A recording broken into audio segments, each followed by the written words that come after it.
So we've received a letter today from Black, Brown and Grizzly LLP, who are representing Thogbear? You're not going to believe this. Dear Messrs Thogden and Thogdad, I hereby inform you that Black, Brown and Grizzly has appointed to act as legal representatives of Thogbear. Thogbear's got a lawyer involved. It has come to our client's attention that there's widely recognised to be the most important contributor to the show. What? You cheeky bear. And that the terms of his contract of employment are misaligned with his aforementioned status. Looking for a pay rise, he thinks he's Jack Grealish. There's still some more, Dad. Hence, our client wishes to advise that his agent has contacted the show's main sponsor and that he has agreed to reallocate the funds across our client and his support artists. He's got an agent, he's got a lawyer. Enclose the new official merchandise behind you of Thogbear. Look what he's wearing. What's going on here? Look what he's wearing. Wash and go. Follow the bear. Hashtag. He's got his own hashtag. He's got his own hashtag. Oh, you are kidding. No son of mine poops in the woods. He's taken my catchphrase. He's mugged you off. Honestly. He's taken the main sponsor as well. Theo, he's a snake. He's a bear, really, isn't he? Oh, yeah, but you know what I mean. Do we need to remind people to go click the link in the description and get themselves a 2-in-1 wash and go bottle anymore? Oh, let's swiftly move on, and thanks for the t-shirt. You know where to find it. We don't need to remind them anymore. Thank you for sponsoring Thogbear and not us. I think we should move swiftly on, Theo, because we didn't do this video last week, but the week before, Theo Baker, 7 points, not bad. Thogden, 6 points. Thogdad, 11 points. Yep. The scores are on the doors, Theo. Well done. I think you're going to win this year. I want to know, who is the guest this week? It's bigger than just announcing a football game. This is the West Ham fan himself, a legend on the channel. I once saw him when I was a kid. Josh, dig out the video. Hello, you alright, what's your name? Theo. No, nice to meet you, Theo. Try and upload 2 videos a week. I will try, mate. I struggle with one. We're talking about JAACKMAATE. JAACKMAATE, The happy hour. What a legend. I'm happy. I feel like I'm having a happy hour right now. Pleasure to have you on the channel again once. Mate, look, we're going to link everything in the description. The geezer's a flipping hero. Again, somebody's not subscribed. Like and subscribe, and I'd like 12,000 likes because JAACKMAATE is in the building. No, I want 12,000 likes and nothing away from JAACKMAATE because of Thogbear. And the first game is Newcastle United against Liverpool. It's 9th against 2nd. And these are 2 teams who won last week, and they're the best 2 form teams in the league. Now, Newcastle, 2 goals from Joe Linton, 1 from... Oh, wait a minute, Theo. I just remembered. I made a promise at the start of the season, if Newcastle were top 11, I'm going to put on a pink dress and run through Newcastle. Don't tell anyone, Theo. Wait. Keep this quiet. If Newcastle finish higher than 12th this season, I'm putting on Thogmum's pink dress. I'm going to run through the centre of Newcastle on a night out. I think they'll just survive 17th place. I want that everywhere. Thogdad, pink dress, on the streets. I want to see him running past St. James's Park looking like a mug. Do not show the video clip now. But Theo, this could be a really good game. Of course, Liverpool in amazing form. They won in Europe during the week. What's going to happen here? This is a potential banana skin, isn't it? Yeah, I think Newcastle have an opportunity to win this. After all the rumours about the Premier League recently, wanting to keep that title race going on till the end, that was nuts. I saw a few Everton fans having one off last year after the Merseyside derby. I think Liverpool will win, but I think the Geordies will make it tough. I nearly went for a 1-1 here, but it's Liverpool, isn't it? They are something special. I'm going Newcastle 0, Liverpool 1. They're going to put Liverpool in a really difficult position, but look, do we even need to speak about them? They did very well against Villarreal, who played a low block, and they still worked away in to score a couple goals and take a good result to Spain. I think they'll do it here just by 1 goal, 2-1 to the Reds. A lot of people captaining Salah on fantasy. Would you, Dad? Because it's very third split between Havertz, Kane and Salah. And maybe a few suggestions elsewhere like Ronaldo. But what are you going for? Well, I'm going for Kane, Theo. That's going to be a differential for me this week. But I'd like to know, JAACKMAATE, what's going to happen in this game? Thoggy lads, thoggy lads. Hello lads, thanks for having me back on Prem Predictions. I'll be taking home the hat-trick ball this week, won't I? 3 times. Newcastle are a different breed under Eddie Howe, aren't they? But I'm going to go for a Liverpool 2-1. Narrow win. Aston Villa in 15th against Norwich City, bottom of the table. Now, Aston Villa got a good point at Leicester last week. Only their 4th draw of the season. But, Theo, 1 point in the last 5 games. Absolutely. Not good enough. It's not good enough. And eventually, Steven Gerrard needs to chain it round. And I think when you've got Norwich at home, it's a perfect opportunity to do so. I think Ollie Watkins will start up top and he probably will score. I think the ones that are going to really shine for Villa over the next few weeks is Buendia. Coutinho will start to hit form again. Jacob Ramsey will find a goal from somewhere, but you don't know when that will arrive. I think this is the beginning of a good period till the end of the season where they start to get wins in and goals. Well, they were smashed against Newcastle, weren't they? It's like the players' minds are on the beach. It's not really acceptable, is it? My mind is on the beach right now, but I'm still going to, dig you deep are. and make a video. That's the difference. You can think about the beach and the holidays and your next future clubs, but you've still got a job to do, and you've got a wage that you get paid to do, and if they're not doing the job properly, it's just a shambles. And I think Norwich need to have a real think about what they're doing and what the plan is for the future. I'm going 2-0 Villa. I think the goals will come from Buendia and Ollie Watkins. Wow, that is a big shout. And I'm going for Aston Villa 2, Norwich 0. But our guest, JAACKMAATE, is from Norwich. Yeah, he is from Norwich. Mate, what do you reckon? But it's a difficult time for them. Ashley Young Masterclass is what I'm going for. Aston Villa Norwich. I went to this reverse fixture back in December, Norwich Villa, and Norwich were atrocious. They're down and out, aren't they? They are down and out. So I'm going to go for Aston Villa 4, Norwich 0. Southampton against Crystal Palace. It's 13th against 14th. Two teams who drew last week. You could say they've nothing to play for, but nobody's told James Ward-Prowse. Did you see those 2 goals? Yeah, unbelievable. The geezer has probably the best free kicks in the world. Who would you rather have on a free kick in their prime, David Beckham or James Ward-Prowse? Well, Beckham's Beckham, isn't he? But Ward-Prowse is not far behind. Just did a podcast with Ben Foster coming out Sunday 4 p.m. exclusively on Spotify, and you can hear us talking about Ward-Prowse. And when he's in goal in the Premier League, he knows he's going to put it right there. I think he's conceded 5 Ward-Prowse free kicks. Amazing. Crazy. Mention Ben Foster. You did a Panenka against Ben Foster. Get that goodness on the screen right now. That's my favourite moment ever. It's on my CV. It's going to be on my Instagram bio. If it wasn't for Wash and Go, these things wouldn't happen. But Crystal Palace, Theo, they only drew with Leeds, but they're a good team. I love that. Michael Elise. Yeah. You've got Eze. You've got Zaha. You've got some cracking players in that team. Southampton don't, excite me a crazy amount. I think this is going to be 1-1. The goals will come from Che Adams and Kouyaté bullet header.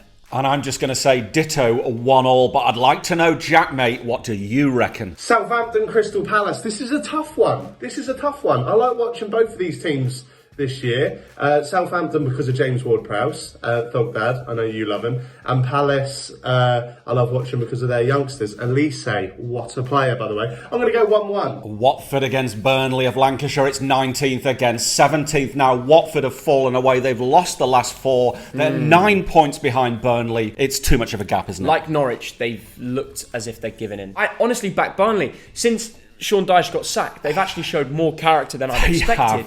And they're really digging deep. I think they'll win this 1-0. Wow, they've got 10 points in 5 games, which is brilliant form. We criticise the sacking of Sean Dyche. I still do. But something has come right there. I think they're a better team than Watford at the moment. They are. It was kind of they needed a transition or a change within the dressing room. Something had to change. And it was the manager. It's proven to be the manager. And I know it's not what people want to hear. Everybody loves Sean Dyche, but it's worked. Everton have a lot of games, but we'll speak about it as it comes. I've given them a big 3 points. You know what, Theo? Sometimes I do a prediction and later I think, why did I say that? So I'm going to say Watford 0, Burnley 0. Okay. Clean sheets all round. Will that 1 point give Burnley survival? They're very difficult to tell. We're going to talk about Everton later. Oh, you're being boring. Okay, fine. Then let's move on to the next game after JAACKMAATE's prediction. Watford versus Burnley.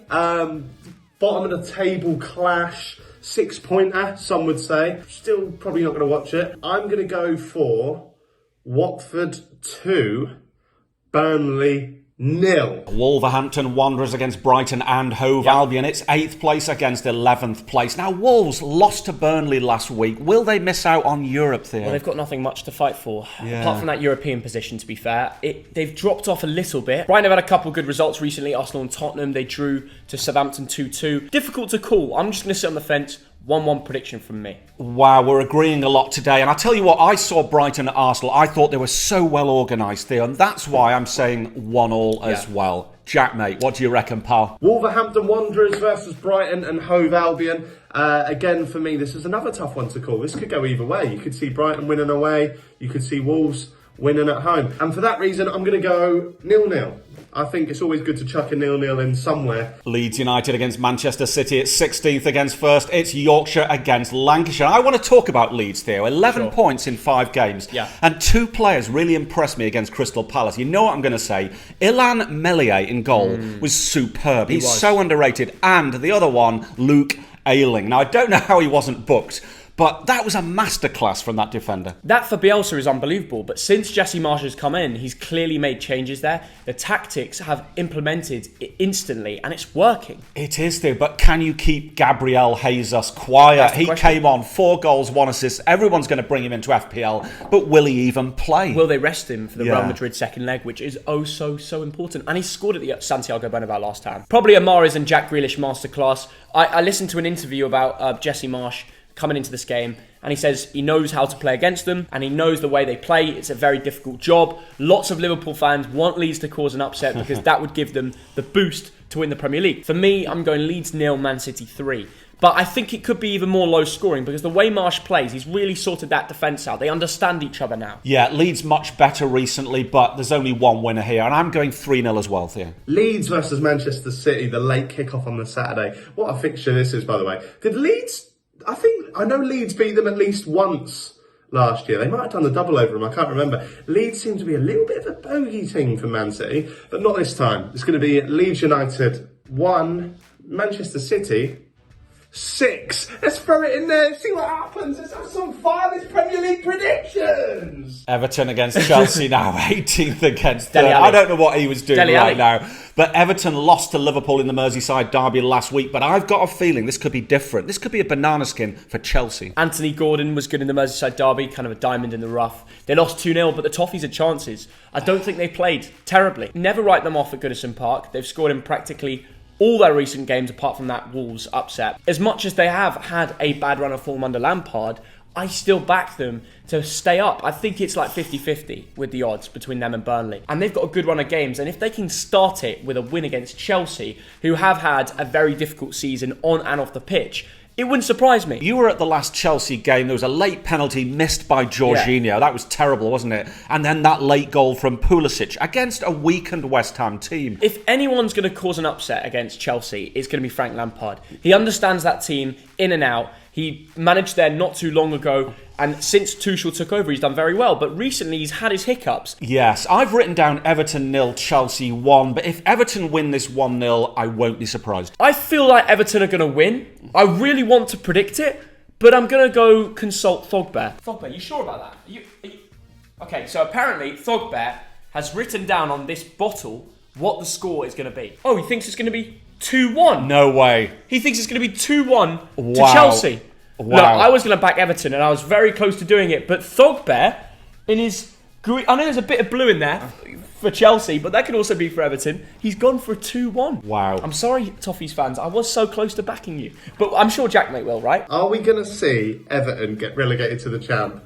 I'm going to get a lot of stick for this, especially off the likes of Harry Hesketh and whatnot, but I'd love to see it happen. I would love to see it happen. Benitez came in, effed up and left, didn't he? And for that reason, I'm going to say Everton 2, Chelsea 1. You weren't expecting it. You weren't expecting it. I lead you down a path and then I change direction on you. Everton are going to nick a famous win that could potentially keep them in the Premier League. Tottenham Hotspur against Leicester City. It's 5th against 10th. These are two teams who had 0-0 draws last week. And the question is, Harry Kane, Son, Kulusevski, will they get goals and points for FPL this week? I don't want to put pressure on them, but I think there's a very good opportunity to do so. Leicester have Conference League to worry about. Their league table is no longer of any importance because they are slap bang, 10th mid-table? Yes. They can't get Europe. They can't get relegated. They can't do nothing. They can focus on the Conference League, and that's exactly what they should be doing. With Kulusevski, Son and Kane, that front three should be enough to produce a decent game for him. What do you reckon? I think you've hit the nail on the head. Leicester distracted by Europe. Spurs will win this one. I'm going 2-1, Theo. Okay, I'm going to go 3-0. Tottenham v Leicester. Oh, another good fixture this. Another good fixture. I'm going to go nice and safe with this one. And I'm going to say Spurs are going to do the job. Spurs 2, Leicester 1. It's going to be a close one, this. But I think Heung-min Son is going to score a brace. West Ham United in 7th against Arsenal in 4th. It is East London against North London. Yeah. Should be a tasty one, but West Ham distracted by Europe. They lost to Frankfurt yesterday. You were there, Theo.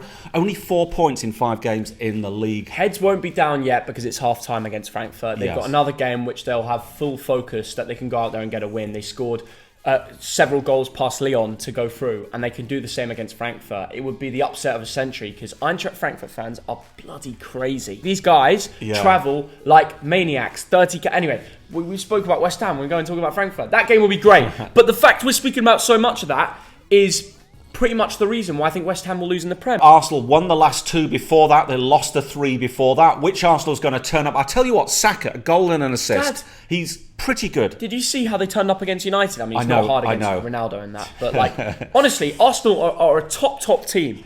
They will get top 4. Arteta's always had this 5-year journey of winning the Premier League. They're going in the right direction. If they can kick on and make good investment, then I see them going for a good running. West Ham 0, Arsenal 2. Wow, I'm going for West Ham 1, Arsenal 2. I think West Ham will be tired. And then finally, the last Premier League fixture of the game week, West Ham United, my beloved West Ham United versus Arsenal. We're about to play Frankfurt tonight in the first leg, the time I'm recording this. And because of that, I think Moyes is going to rest a lot of players. Much like he did against Chelsea, we basically played our second string side against Chelsea. I mean, Arsenal always do seem to beat us as well. They just do. Martinelli makes a mess of our defence. I'm gonna go West Ham 1, Arsenal 2. I don't like to predict that my team are going to lose, but I think we're fully focused on the Europa League, and I think we're going to win the Europa League. So there we go. I should just caveat that loss by saying that I think we're going to win the Europa League. Manchester United against Brentford. I need a beer. I tell you what, I'm getting mugged off by Thogbear and Thogden today. I do that bit. Manchester United against Brentford. Now it's 6th against 12th. It's Manchester against London. That's my bit now. No. Manchester United, last game week, 2 games, 1 draw, 1 defeat. Ronaldo got a couple of goals. Bruno missed a penalty. Brentford are in better form than United, aren't they? I mean, look, it's a home game. The Bees don't have much to play for. They are safe. They've played really well the last few weeks. The likes of Vitali, Janelt, Ivan Toney, Eriksson. And under manager Thomas Frank, I think the way they're running as a club as well, thanks to Matthew Benham, is excellent. Ralph Rangnick has just confirmed that he will not take a role at Manchester United. This will be his final term.